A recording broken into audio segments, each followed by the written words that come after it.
Saya itu memang menyesal sekali ya, kenapa sih orang wukuf itu kok dongani suwi ra barbar, itu memang sakiliane. Boy donga iku yakin pangeran apian sediluk wis tetep dituruti, gitu aja gak usah lama-lama. Ya kata hikam kan gitu. Ngelingno pangeran ojo suwi-suwi, sing perlu dielingno sing iso lali. Pangeran iso lali kok amen mbok elingno wae kan gitu cara madzhab hikam.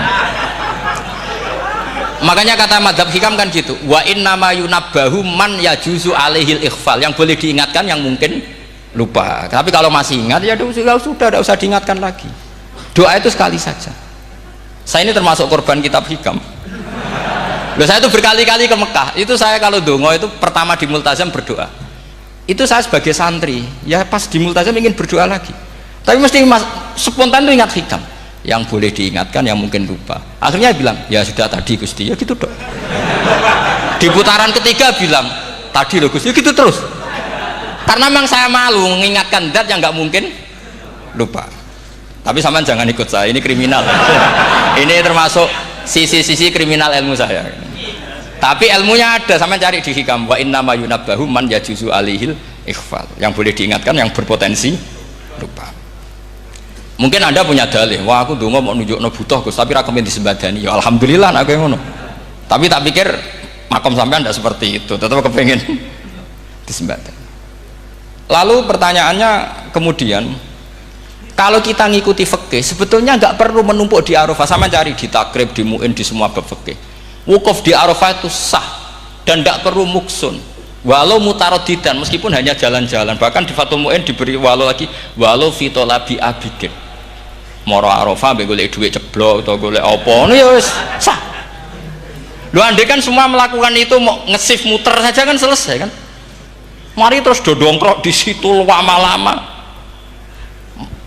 Iya enggak? Zaman Fathul Mu'in itu dihentikan walau mutarodidan, lewat tok itu sudah sah. Bahkan walau fitolabi abikan, meskipun tidak punya niat wukuf, pokoknya ke situ ya sudah nyari-nyari apa.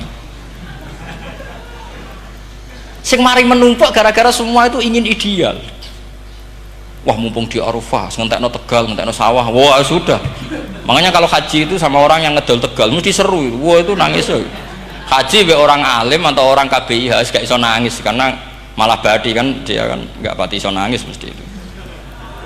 Nah ini kan, nah ini penting saya utarakan. Jadi andikan orang itu ya haji kayak orang-orang alim. Setahu saya orang-orang alim kalau haji ya biasa saja, sekadarnya. Karena ya dia tahu ini masalah karena nanti ganggu yang lain, sekadarnya. Karena kita ini berlebihan, akhirnya menumpuk di situ. Padahal fikih zaman dulu sudah mengatakan walau mutarodidan fitolabi abikin, jelas itu takbirnya. Masih ingat atau tidak takbir itu?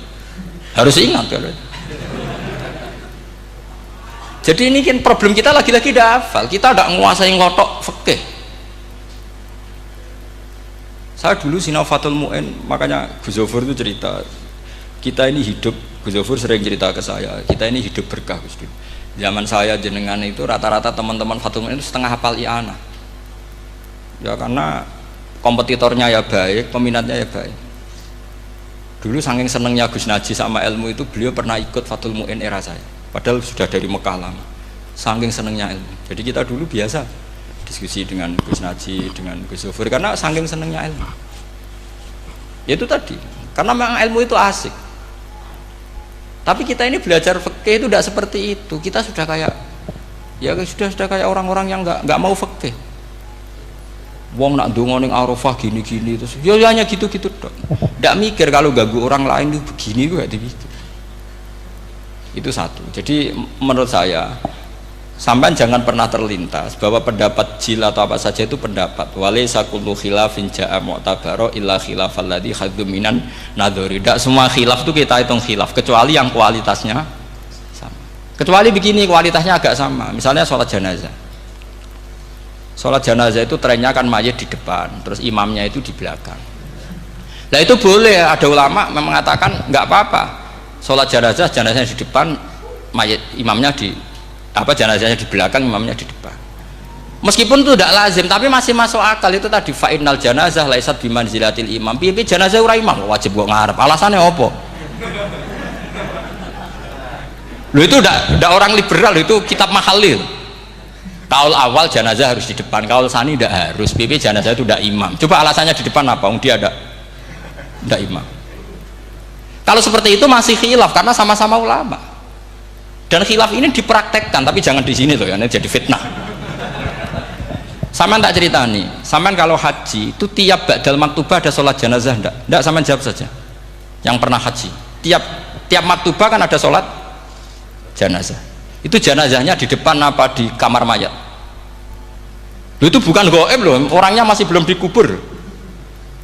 Enggak, saman jawab saja. Di kamar mayat, enggak semuanya dibawa ke depan. Artinya ada konteks tertentu, mungkin kauliku ya ono gunane dalam konteks Mekah karena orangnya banyak sibuk ora kober gawa napa jenazah. Tapi dalam konteks Indonesia ya suul adab. Wong keren pisan kok ngarepe kok ora oleh gitu loh. Jadi ya kalau kiai kan biasa kok ngarep keren. Misalnya jenazah wong awam kesempatan sak ngarepe kiai ya pas mati kowe kok ora oleh gitu. Jadi cara kula itu kan. Lah iya misalnya orang awam goblok mati, jenazah dah kok nggak guri, jadi yo apa jadi ngarepe kiai pisan kok ora oleh gitu loh. Jadi menurut saya itu. Tapi kalau kamu mengatakan ini fardu ain, kalau nggak di depan nggak salah, alasan anda apa? Ini tuh udah imam. Yang wajib di depan kita ini kalau imam. Lah seperti itu khilaf. Ini cerita khilaf. Mutu, alasannya sama-sama mutu. Koilnya yang punya pendapat ya sama-sama mutu karena diceritakan kita mahali dan dipraktekkan di Arab Saudi, yaitu banyak jenazah di kamar mayat tetap sholat apa? Jenazah goib. Itu pernah saya praktekkan tapi sekali itu saja, mungkin tidak terulang. Pas kemarin Mbak Nafe Hajin, Mbak Nafe itu dekat jenazah itu tidak mungkin, banyak sekali gak sholat itu bengi-bengi tak ini nganti jam loro. Dan saya akrab sama beliau, sering guyon sama saya. Sebelum meninggal tuh berkali-kali ya, memang masih keluarga sama saya, jadi sering guyon. Dulu sering guyon sama saya. Ya aku sebenarnya tenanan ini ya, sering ngandani saya gitu. Saya nggak ngira kalau mau wafat. Akhirnya saya itu ke masjid sama anak saya namanya Hasan. Aku nyolati Banafe. Pak kok nggak di depannya? Ya sudah, ini darurat. Karena nggak mungkin mendekat beliau.